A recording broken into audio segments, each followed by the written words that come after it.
Don't worry, you got here just in the nick of time. That is my name. Welcome back to A Case of Distrust by Ben Wander and Serenity Forge. Now, I'm gonna apologize for the technical issues that hit us last time, Timekeepers. I had a full ending for part 1 edited, but when it got to YouTube, well, it cut that sucker right off. But it's alright. As a talented private investigator that I am, I came back to the place where that last video cut off, and here we are. When last we left off, we were in our apartment staring down a cat, trying to convince it that we had no food.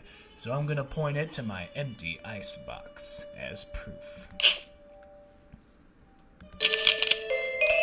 I opened the icebox so the cat could see inside. Empty, I told him.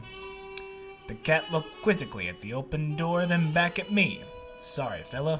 There's no grub in there for me either. He stared at me with eyes as disappointed as I felt. Those big yellows always got to my soul. Thoughts of my family filled my head.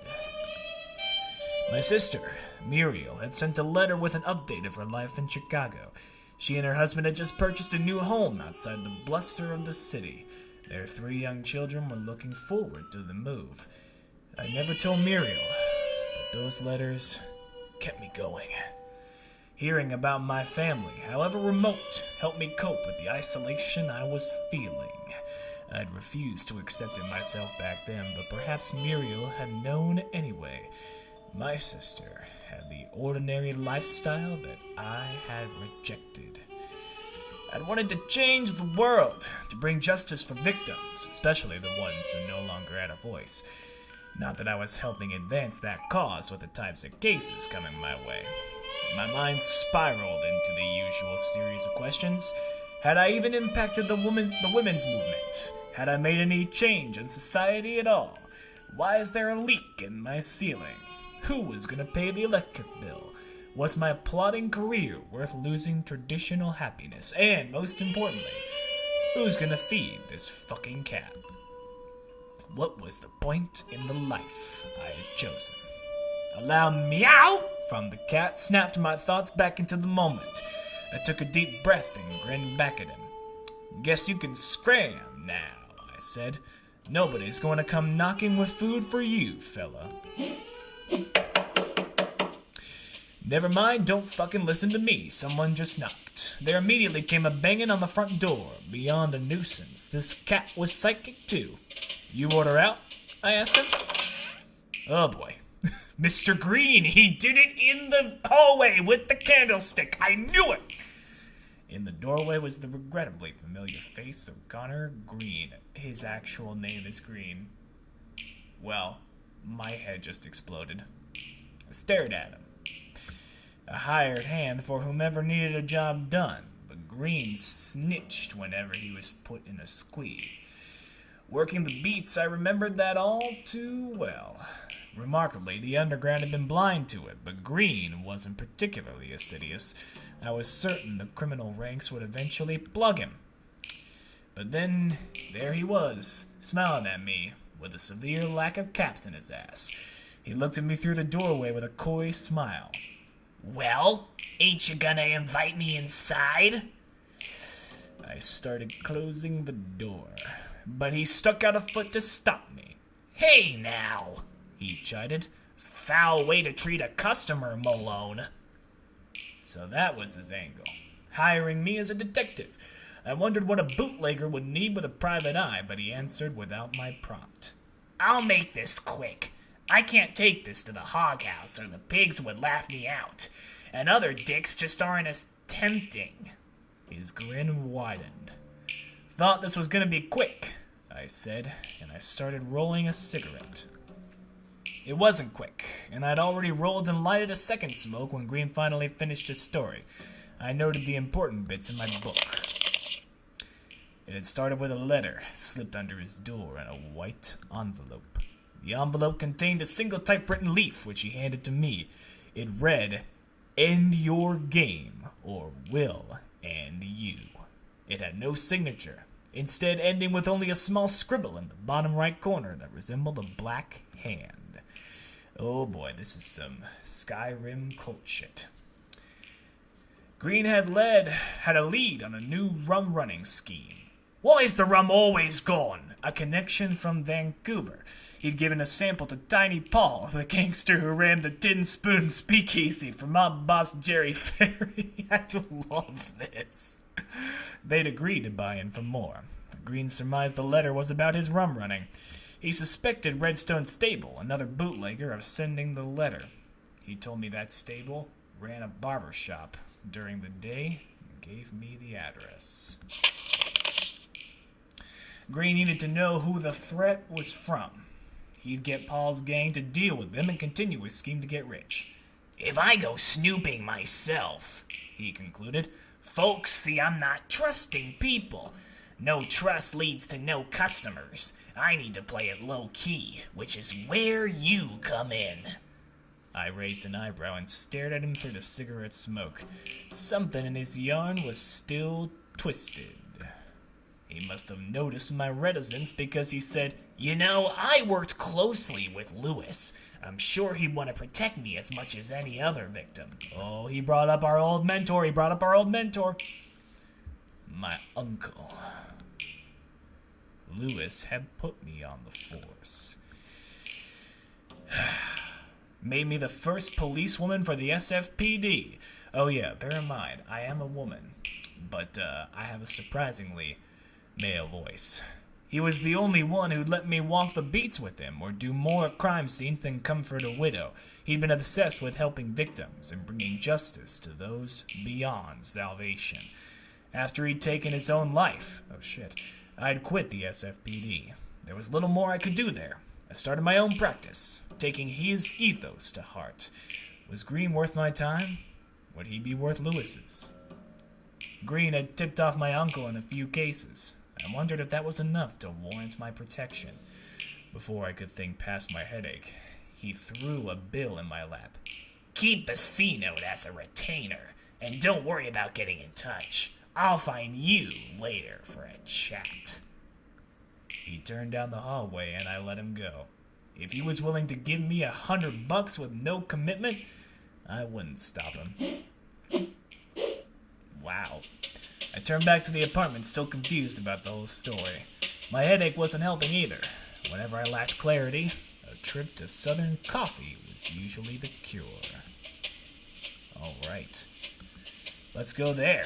Do I? Oh, yes. Here we go. I'd mounted a gold plate on the outside that read P.C. Malone, private investigator. Woo! There was only one place I needed to go to clear my head. Oh, a cup of coffee sounds great right now. Southern Coffee was a basement dive. It wasn't modern, hip, or ever busy, and it was my favorite place to down some paint, especially in the company of the best bartender in the city. Oh, I love that. I love the art style of this game. I love it, I love it, I love it. I gave my address and slouched in the back seat of the taxi cab. I thought a good way to pass the journey might be to chat with the driver. Yeah, let's do that. He was young.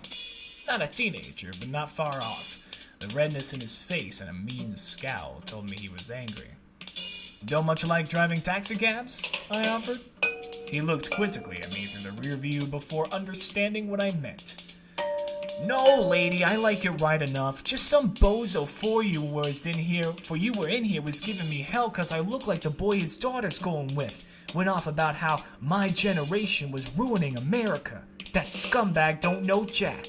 It sounds like you know more, I asked. I'm no genius, he replied. But you talk to anyone from the last century. They'll tear off your ear for just being young. How'd they get so high, I wonder? Given the world in the 1890s like a smooth-running roadster, then what do? Bash it on every curb in sight. Their greed, their war, their politics. Now they give us a ruined clunker, and they're mad at our manners when we grab the keys. I agreed. The Great War was the hardest fought, at home and abroad, I said. The old men who put us there had some nerve. He replied hotly. And after those years, they tell us to get in line. It's a bum deal to me, sister. We're in the information age, and the news of the world is crap. They're just angry we can see their folly. Just wait till Twitter rolls around. The taxi cab rolled to a stop. Anyhow, the driver said, thanks for letting me blow off steam. Have a nice day, miss. I opened the car door and stepped out. Southern Coffee was an automat diner. Ethel Burgess, the lone waitress, was friendly to help with any inquiry. Of course, if you winked at her right, she'd show you the way to the downstairs toilet, where Frankie played bathroom attendant. Ooh, is that where we're going? Yeah! Southern Coffee had the distinct feeling of home. The familiar smell of mold in that old basement was enough to put a grin on my face. Frankie tended bar at Southern Coffee, though it wasn't his place. I'd never caught a whiff of what the real owners did. They trusted Frankie to do what he did best. Once I'd asked Frankie to lend me some cash on that register. He growled so fierce that I decided not to ask again. I didn't think his employers would notice before I got it back, but maybe he just wanted to save me from myself. I grabbed the wine bottle on the bar and examined its label. It featured a picture of grapes and the words sacramental use only. Frankie looked at me with a spark in his eye. Go ahead, he said. Give it a swig. Well, let me look at some other stuff first. Frankie had a bond with that old shaker at the end of the bar. I was surprised he hadn't named it. He could sling a mean drink, though he'd only use the good liquor if he liked you. Frankie liked me. Ooh. The bar stools were crooked and worn. My usual one was in the center of the room. I could sit on it for hours if Frankie had a yarn to spin. Of course, the sauce helped keep me in place, too. And speaking of that sauce, I grabbed the half-empty glass that had been next to the bottle and swirled some of its contents between my gums. A bit spicy, ain't it? Frankie asked. It's good, I nodded, and gulped the rest down. It'll cost you, too, he said with a smile, and he grabbed the bottle from me, turning it through his hands.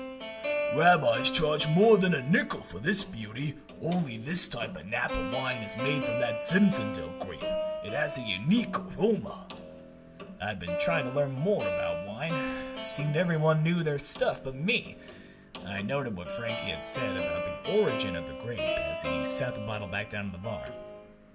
Since when do you know grapes? I chided. Frankie let out a bellied laugh. Some of these grapes are older than you, Malone, and I've known about them since I was a small tot.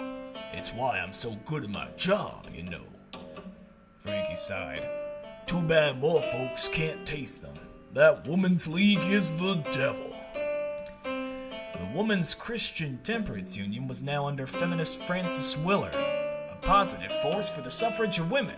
But her staunch support of prohibition, along with the union's massive political clout, irked the very wet San Franciscan public, and she particularly wasn't popular with bartenders. Take a seat, he said. I'll make you something else.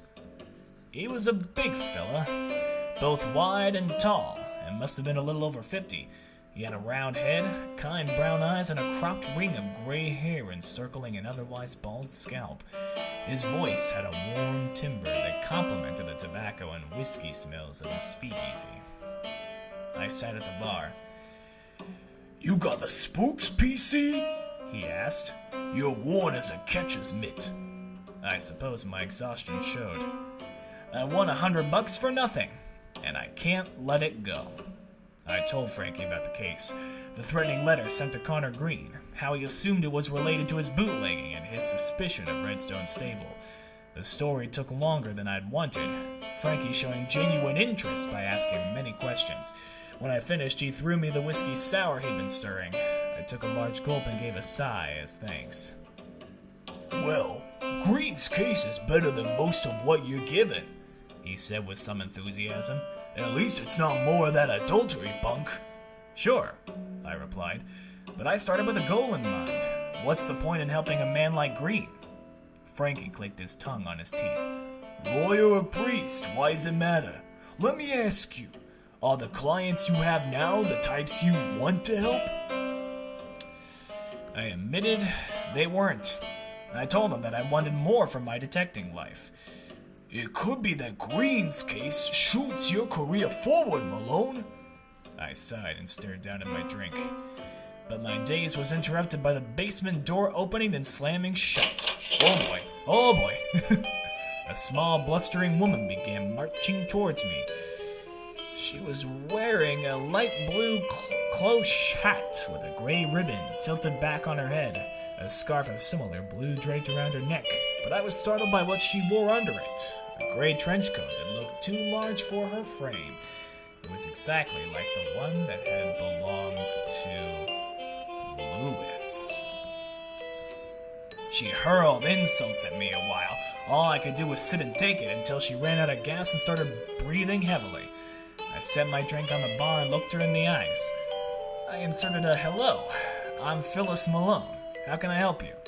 Accompanied by a smile as genuine as I could muster. That knocked her off balance. She stumbled over her next few words, and I added, "And you are?" The flame returned to her eyes. Between clenched teeth, she hissed, "I'm the wife of that bum who sneaks into your bed." I asked, "The cat?" But humor wasn't her angle, and she launched into another poetic stanza. "And he just left your sty this morning," she finally ended. And that was when I gathered she was Connor Green's wife. "Mrs. Green, I'm a PI, not a homewrecker, and I don't think your husband, in his line of business, would want to bet a dick anyhow." Her look was pure incredulity. "A woman in that line of work?" she questioned. "I don't believe it." "Oh, believe it, lady. It's 2018. I mean, not in this game, but I'm gonna show you everything about how I'm the greatest detective that ever lived." Should I show her my notebook? Wait, if I showed her Green's letter, then that would prove that he was hiring me for the case, I think. Let's show it to her. I told her about why Connor had come to me, the bootlegging and the threats. "You see, Mrs. Green, this is what I do. There's not much more I can show you to prove it." It still took more coaxing for her to believe me, but eventually she came around. She seemed grateful I'd explained it to her. Apparently she had seen her husband leave my apartment and, distraught, she had followed me all the way to Frankie's basement and decided to confront me. "I suppose I lost my head after what I thought I'd seen," she said, and she began to cry. Frankie, ever chivalrous to a dimpled girl, came around the bar and held her up. "Now that's all right, Mrs. Green. Why don't I hail you a cab and send you on back home?" She agreed, and they walked together up the stairs. When Frankie returned, I said to him, "You turned night real quick." He snorted a laugh. "Oh, hell, we can't have that siren in here. With a torture yelling like that, every street bugger would have come to her rescue." "Mrs. Green is a torch singer?" "Well, I learned she was Mrs. Connor Green just now when she came in here. I'd only seen her as Lil Fanny, singing lead for the jazz band at the Tin Spoon." "The Tin Spoon?" I said. "Tiny Paul's joint. That's where Green is selling his liquor." "Say, you think that's where she met her husband?" I laughed. "You're the real sleuth, Frankie." He made a sarcastic bow. I shook my head. "You're telling me you escorted our little torture out just to avoid a bit of hot water?" Frankie flushed and said, "What are you talking about, Malone?" I was never good with emotions, but it was plain that Frankie had instantly fallen for the girl. "So what if I had more to squeeze out of her?" I asked. "What more could you possibly want from Lil Fanny? She can't have anything to do with Green's mess." I bet I can prove it. I think,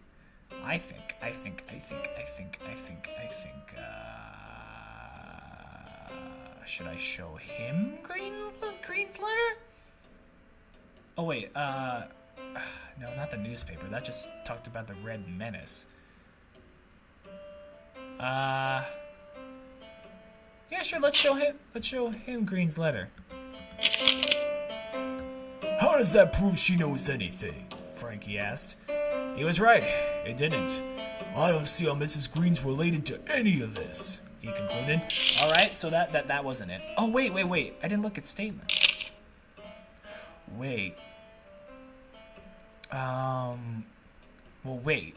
If she was following her husband, then She must suspect something. Maybe that's what we gotta tell him. Mrs. Green followed her husband to my place, I said. Why would she do that? Frankie rolled his eyes. PC, if you were Green's wife, would you trust him with anything? I'm sure he's always up to something.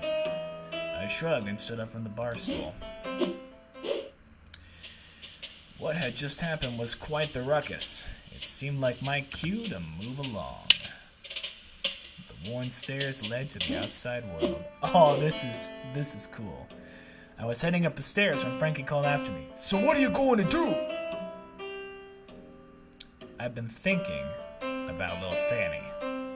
I suppose even mobsters have people who cared about them, and she'd been wearing Lewis's old jacket, so perhaps Green and Lewis have been closer than I'd realized. I guess I'll take Connor Green's bait, I replied. I've got nothing better on the stove, and he might need the help. Something still stinks, though. Well, what's your plan? Frankie asked.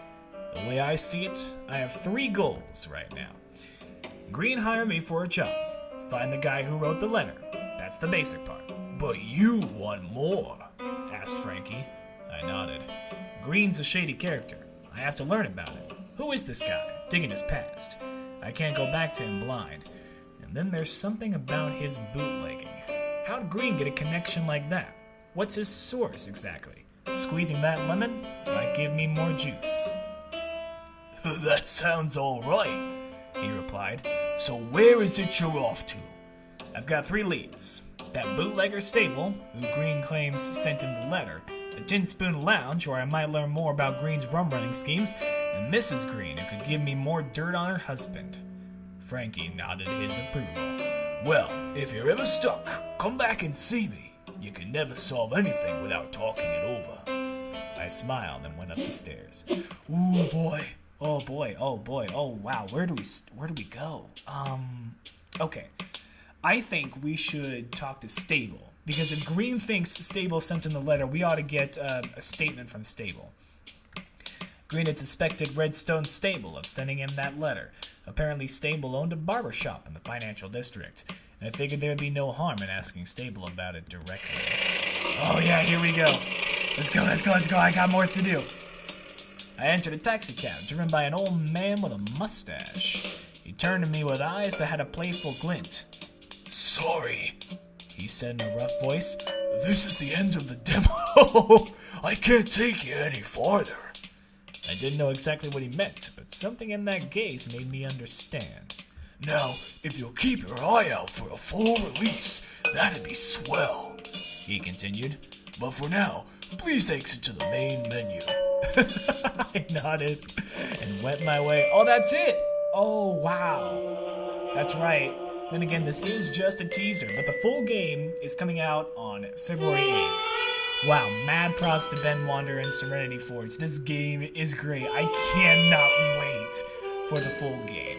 So guys, thank you so much for taking your time with me. And hey, if you had a good time, take the time to take the like button and subscribe. And remember, do the best that you can with the time that you have been given.